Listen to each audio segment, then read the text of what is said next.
Welcome back the अंतिम चरण अंतिम युग कलयुग अंतिम चरण ऑफ कलयुग जहां पर एआई इंटेलिजेंसी आर्टिफिशियल इंटेलिजेंसी ने ये पीक पे स्थान ले लिया है। यानी कि एआई कपड़े पहना सकती है, एआई तुम्हें सजा सकती है तो तुम्हें भिखारी बना सकती है, एआई तुम्हें साड़ी पहना सकती है तो साड़ी उतार भी सकती है। लेकिन डू यू रिमेम्बर गूगल, हमारा सबका बाप गूगल। गूगल के पास आपका कितना डेटा है? देखिए मेरी बात सुनिए। एक फ़नी इंसिडेंट मेरे साथ हुआ।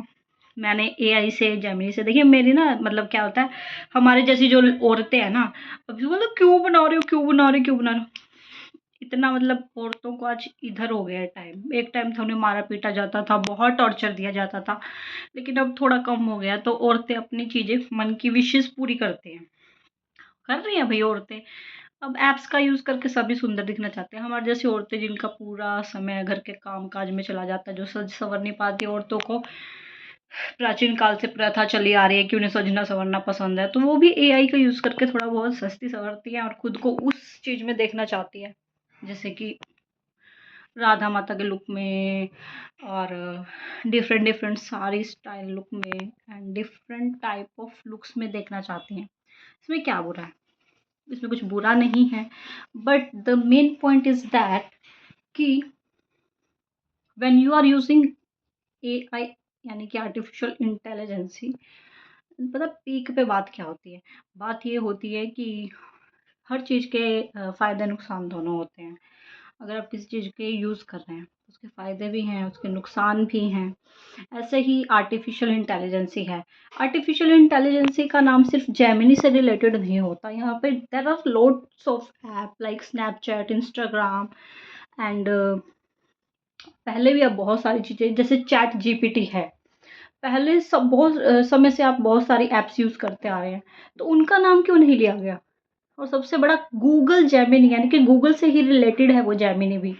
तो आप क्यों उसको बार-बार उसी को ट्रोल करे जा रहे हैं? जहाँ कि 38 करोड़ लोगों ने जेमिनी पे, औरतों ने मोस्टली बनाई है, अपने इमोशन व्यक्त करे हैं। जो औरतें घर से बाहर नहीं निकल सकती, आज के डेट में भी जो अपने सज संवर नहीं सकती, जिनके ऊपर बहुत सारी ज़िम्मेवारियाँ हैं, वही घर की मतलब हमारी जैसी जो गृहिणी टाइप औरतें हैं, वो अपनी छोटी-छोटी विशेज़ पूरी कर रही हैं जेमिनी के थ्रू। क्या बोलते हैं जो एआई, आई नो दैट कि हर एक चीज़ के फ़ायदे नुकसान दोनों होते हैं। लेकिन यहाँ पे औरतों को कसूरवार क्यों ठहराया जाए? देखिए भाई, इंसान की जात होती है रीसली। तो एक बंदा काम करता है, जब एक नया बच्चा दुनिया में आता है, उसको कुछ नहीं पता होता। वो आपसे ही सीखता है। सीखते-सीखते हर अच्छी-बुरी आदत आपसे सीखता है। तो आप क्यों बोल रहे हो इंसानों को कि वो उसको कॉपी कर रहा है, उसको कॉपी कर रहा है? कॉपी करना इंसान का नेचर है, इवन जानवरों का भी है। तो उस चीज़ को आप झुठला नहीं सकते। But the main point is that कि अगर आर्टिफ़िशियल इंटेलिजेंसी आप बना रहे हो, तो उसके रूल एंड रेगुलेशन स्ट्रिक्ट करिए ना। कंपनी के ओनर के ऊपर ये सवाल उठता है कि आप अगर कोई ऐप बना रहे हैं, कोई सॉफ्टवेयर बना रहे हैं, कुछ भी बना रहे हैं, तो पब्लिक अगर फ़ोटो अपलोड करती है, तो उसके डेटा को सेफ रखना कंपनी के ओनर की ही ज़िम्मेवारी है। तो यहाँ पे धोखा कौन कर रहा है? दर्शकों को आकर्षित करती हैं, जैसे ऐड। ऐड में दिखाया जाता है कि ये सर्फ एक्सेल आपके स्टेन्स को रिमूव कर देगा, ये खाने से आपकी बॉडी बनेगी। वैसे ही ये ऐप्स हैं जो आजकल चली हुई हैं, दर्शकों को, हमारी जैसी पब्लिक को उल्लू बनाने के लिए, आकर्षित करने के लिए। और हमारे जैसे लोग आकर्षित हो भी जाते हैं क्योंकि ह्यूमन नेचर है। बट ये पूरा मुद्दा है कंपनी के ओनर को। जितने भी सॉफ्टवेयर से रिलेटेड हैं, जितने भी ये बना रहे हैं आर्टिफिशियल इंटेलिजेंस के, मतलब छोटे-मोटे वर्कर भी हैं, क्रिएट करते हैं, उन पे सवाल उठता है कि आप पब्लिक की प्राइवेसी का ध्यान ही नहीं रख रहे हो। अगर देखिए, आर्टिफिशियल इंटेलिजेंस ने साफ-साफ बोला है, अगर आप कहीं पे सर्च करते हो, कि मैं एक जैसे आपने रोबोट मूवी में देखा होगा कि रोबोट को जब तोड़ के फेंक दिया जाता है, जब उसके अंदर इमोशंस क्रिएट होते हैं, तब भी वो बुरा नहीं होता। लेकिन कोई बुरा इंसान उसका उसमें के अंदर रेड क्लिप डाल के उसका मिसयूज़ करता है, तो वैसे ही है भाई। अगर किसी चीज़ को, किसी मशीन को आप गलत वे में यूज़ करेंगे तो गलत बनेगी, अच्छे वे में यूज़ करेंगे अच्छी बनेगी। टेक्नोलॉजी है, अच्छा यूज़ करोगे अच्छा बनेगा, बुरा यूज़ करोगे बुरा बनेगा। तो वो तो ये पूरा ब्रह्मांड एक राक्षस के इशारों पे चल रहा है, वो राक्षस है इंसान। इंसान के अंदर ही भगवान है, शैतान है। कहते हैं कलयुग में एक ही इंसान के अंदर दो रूप हैं, शैतान और भगवान।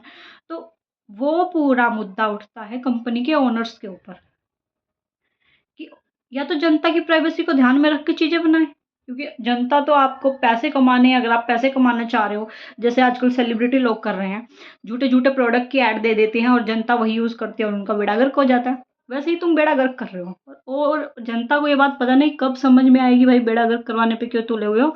थोड़ा मैच्योर बनो, तुम्हारे अंदर आज का टाइम में हो तुम Z generation, Gen generation, you have enough power, enough brain, तुम्हें ज़रूरत नहीं है किसी की, तुम खुद ही इतनी पावर है, मुझे पता है तुम भगवान को भी हासिल कर सकते हो, बट तुम्हारा ये जो डम नेचर है ना, यही तुम्हें हर चीज़ से विलुप्त करते जा रहा है। तो भाई मैं ये कहना चाहूँगी, समझदार बनिए, उल्लू नहीं। अगर आपने कोई चीज़ यूज़ भी करी है, यू आर मतलब अगर एज़ अ ह्यूमन आपने करी भी है, तो इसमें कोई बुरी बात नहीं है। बट कोई बुरा इंसान कब आपके डेटा का मिसयूज़ कर दे, ये आपको भी नहीं पता है। तो इसमें आपका कसूर नहीं है, ये आपके इर्द-गिर्द राक्षस लोगों का कसूर है। और भगवान की मेहर रही, क्यों किसी के साथ बुरा हो भाई? मैं तो यही प्रे करती हूँ कि सबके साथ अच्छा हो। कुछ इविल स्पिरिट यानी कि बुरी आत्माएँ ऐसी होती हैं धरती पे, जिनके दिमाग में खिचड़ी पकती है। मान लीजिए किसी लड़की या किसी लड़के के साथ अफ़ेयर है और अ, उसने ब्रेकअप कर लिया, तो चिढ़ के मारे वो लड़का क्या करता है, उसकी पिक्स का मिसयूज़ करता है, उसके डेटा का मिसयूज़ करता है, तो हो जाती है आर्टिफ़िशियल इंटेलिजेंस ही की बर्बादी, यानी कि नाम आता है आर्टिफ़िशियल चीज़ों का, जबकि कांड करे हुए होते हैं इंसानों के। यही होती है बात। तो चलो भाई, bye bye, take care and please मैं तो यही कहना चाहूँगी कि don't upload your pic and video. मेरी भी पड़ी है, सॉरी। तो भाई प्लीज़ मत करो यार उल्टे काम, अच्छे काम करो, भगवान सबका भला करे। Bye bye, take care too guys.